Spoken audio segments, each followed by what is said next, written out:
Jadi orang yang bisa mengendalikan berbagai macam paradoks ini, khauf warroja gitu kan ya. Iya. Nah, satu sisi harus besar takutnya supaya nggak sembrono, di sisi yang lain juga harus besar rojaknya supaya nggak depresif. Iya.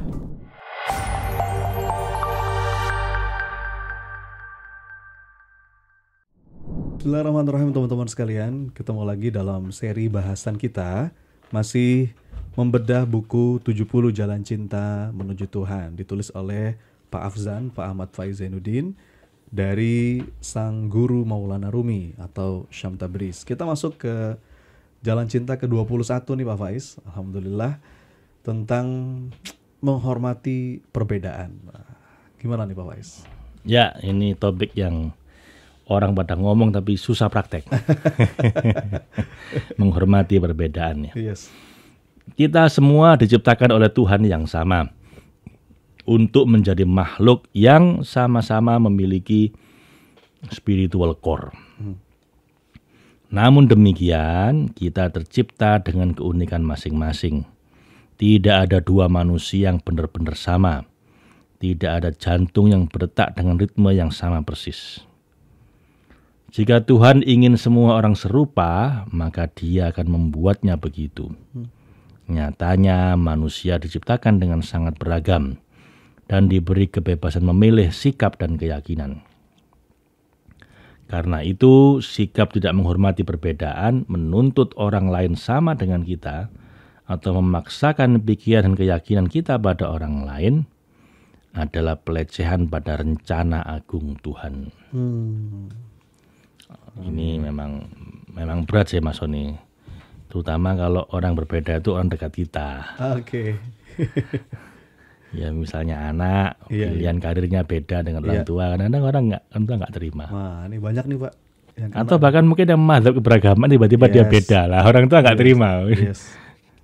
Kadang-kadang punya doktrin you with me or against me ya, kadang-kadang begitu. Kamu bersamaku atau kamu melawan aku gitu. Nah, itu kan omongan George Bush dulu. Iya. Ketika mau invasi ke Irak. Masa kita mau jadi kayak George Bush? Kan ada pilihan ketiga ya bukan musuh, ya mungkin nggak menyertai, tapi kan dia nggak harus jadi musuh. Iya. Ini memang berat ya. Kita punya istri, kalau punya selera politik mungkin yang berbeda, kita nggak terima. Iya. Atau anak mungkin yang punya pandangan keberagaman yang berbeda. Iya. Itu kadang-kadang kita juga nggak terima. Atau punya pilihan karir yang berbeda, nggak seperti yang diinginkan orang tua. Ada teman saya itu bilang, ya anak saya bebaskan mau milih apa, asal kedokteran. Bersyarat ya. Bunda ini gimana sih, katanya aku boleh milih tapi asal kedokteran. Boleh kedokteran dimanapun tapi asal kedokteran. Dan harus di kota ini gitu. Tambah sempit pilihannya. Nah itu ya, memang agak susah Mas. Gimana nasihatnya Pak untuk sebenarnya yang paling berkuasa untuk membuat semua itu sama itu kan Allah. Yes. Tapi Allah pun nggak bikin begitu. Iya. Jika aku mau semua orang aku bikin beriman. Iya. Nyatanya enggak. Ya, ada ayatnya itu. Allah sendiri pun ngasih kebebasan. La ikraha fiddin.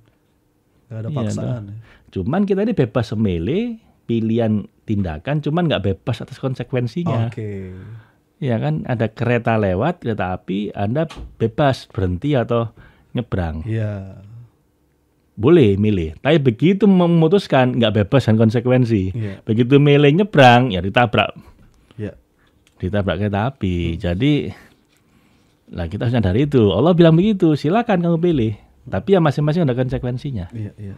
Nah itulah manusia. Kalau malaikat nggak punya pilihan, binatang nggak punya pilihan, manusia ada pilihan. Nah makanya latihan untuk menerima perbedaan. Nggak gampang, saya tahu nggak gampang karena saya kan juga ngalami sendiri ya.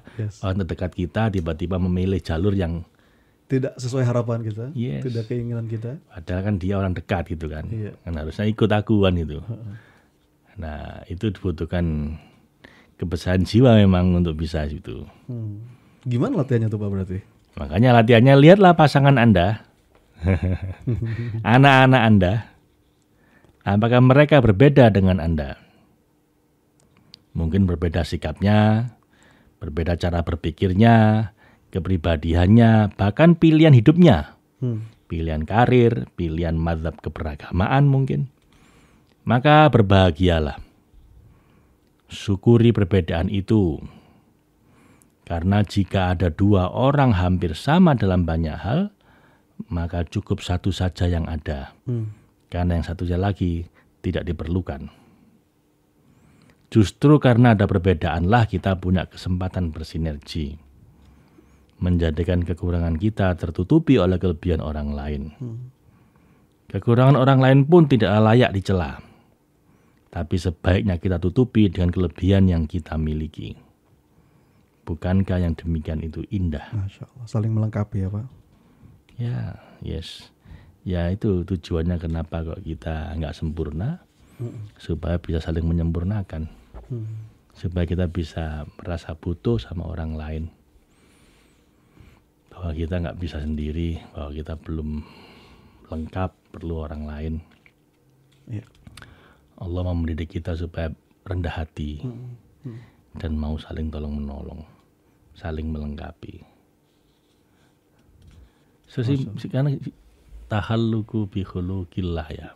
Rumusnya itu aja. Kita berusaha berakhlak dengan akhlaknya Allah. Akhlaknya Allah itu Dia yang bikin semua perbedaan ini. Lah kenapa kok kita mau jadi satu semua?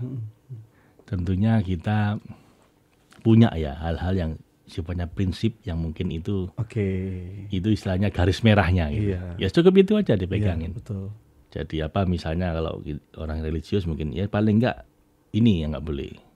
Bukan berarti kita pelin-pelan akhirnya Pak ya. Karena menerima perbedaan akhirnya kita nggak punya prinsip, itu salah tuh Pak ya. Oh iya, ya salah itu. Kita punya prinsip, tapi kan kita nggak bisa memaksakan prinsip kita ke orang lain. Orang lain juga punya prinsip, walaupun itu anak kita sendiri, istri kita sendiri. Yang ada ya kita diskusikan, kita silaturahmikan gagasan kita, keyakinan kita supaya dia saling memahami. Pada akhirnya kalau perlu ya sepakat atau tidak sepakat. Tapi dengan damai kan gitu. Memadukan dua hal itu memang kadang-kadang unik ya Pak ya. Tegas tapi bijak, ya. Fighter tapi peaceful. Satu sisi kita punya azam tapi tawakal. Itu seninya di situ Pak ya. Terus sama bisa lihat Mas ya.